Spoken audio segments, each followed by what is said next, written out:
Mauzeri, o jūs pastebėjote, kas dedasi Lietuvos prekybos centrų kosmetikos ir apatinio trikotažo skyriuose? Atkreipiau dėmesį. Moteriškos šluoja lūpdažius, kvepalus, prisegamas erotiškas kojines. Aš žinot, kodėl taip yra? Nu, nelabai, bet vis tiek tikiuosi, kad ne dėl mokytojo dienos progos. Žinokit, ar jūs matėt vakar, ką pasakė iš aukšto rėmas į kameras visai Lietuvai Arvydas Sabonius? Matau, kad nematėte, aš jums pranešiau, nes aš viską užfiksavau. Sakė Arvydas Sabonis, kad nuo šiol daktarai jam uždraudė rūkyt, gert, krepšinį žaist ir liko tik tais seksas. Vot jums neužsifiksavo, bet Lietuvos moterims tai užsifiksavo. Tai jūs Nepertraukinėkite mane. Aš neskaitau. Aš žinau.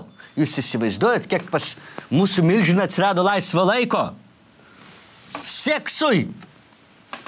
Sako, dabar moteris pilnai sausakimšais autobusais į Lietuvą sugrįžta iš visur. Sako, Ispanijoje nėra kam pomidorų rinkt. Anglijoje visas merginos metė visus mokslus universitetuose ir marš visas į Lietuvą. Net pareigytė metė majo mamantą. Jūs skaitat, kad dėl to? Nu, negali būti toks sutapimas. Sako, net Oksanos draugystė pakibo ant plauko. Gal čia Sabonis tik pajokavo? Tokiais dalykais nejuokaujama, čia per žinias netrodė, kad čia ne juokas yra. Čia kai Seimo nariai viens kitą pasmaugia, tai čia gal juokas, o čia tai rimtai medikai viską prirašė. Nu, Sabonis čia prisišnekėjo.